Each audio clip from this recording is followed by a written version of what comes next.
వేసవి సెలవుల్లో ఈ సంవత్సరము శిక్షణ శిబిరాలు నిర్వహించాలని, అందులో భాగంగానే పాఠశాలల్లో ఉపాధ్యాయులు సెల్ ఫోన్ వాడుతున్నారు, వాటిపైన పూర్తి స్థాయిలో వాటిని నిషేధించాలని విద్యాశాఖ యోచిస్తున్నట్టుగా పాఠశాల విద్యాశాఖ కార్యదర్శి యోగితారాయణ గారు వారు ప్రకటన చేస్తున్నారు. చాలా సంతోషం.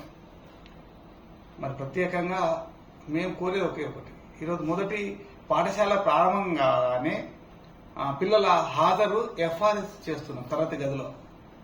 ఆ తర్వాత మధ్యాహ్న భోజనం కూడా మొత్తం ఎంతమంది పిల్లలు తీసుకుంటున్న వాటికి కూడా మరి ఫోన్లోనే తీయాల్సిన పరిస్థితి.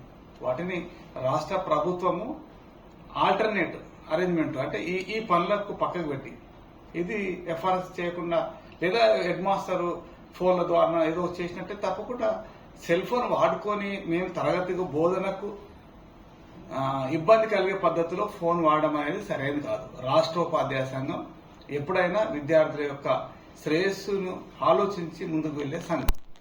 గతంలో నుంచి కూడా ఈ రోజుగా దాదాపుగా 75 సంవత్సరాల నుంచి పాఠశాల విద్యలో విద్యార్థుల వసతులకు కానీ విద్యార్థుల సౌకర్యాల కొరకు పోరాటం చేసిన సంఘం.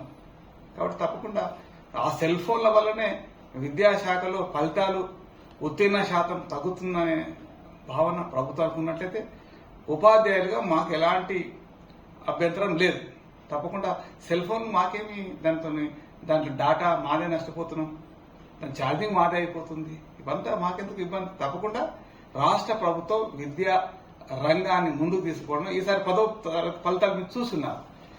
మరి గత సంవత్సరం ఈ విద్యా శాఖ మంత్రి ముఖ్యమంత్రి వర్యులు తీసుకున్న నిర్ణయాల వల్ల బ్రహ్మాండంగా మంచి ఫలితాలు తీసుకోగలిగాం. మీరు హెడ్ మాస్టర్ ప్రమోషన్ తీసుకున్నాం, బదిలీలు చేసుకోగలిగాం, నూతన నియామకాల ప్రక్రియ పూర్తి చేసుకోగలిగాం, పాఠశాల కనీస సౌకర్యాలు కల్పించుకోగలిగాం, స్కావెంజర్స్ నియామకం చేసుకున్నాం. ప్రభుత్వం బాగా సహకరించింది కాబట్టి పోటీ పడి ఈ రోజు ముందుకు వెళ్లే పరిస్థితి.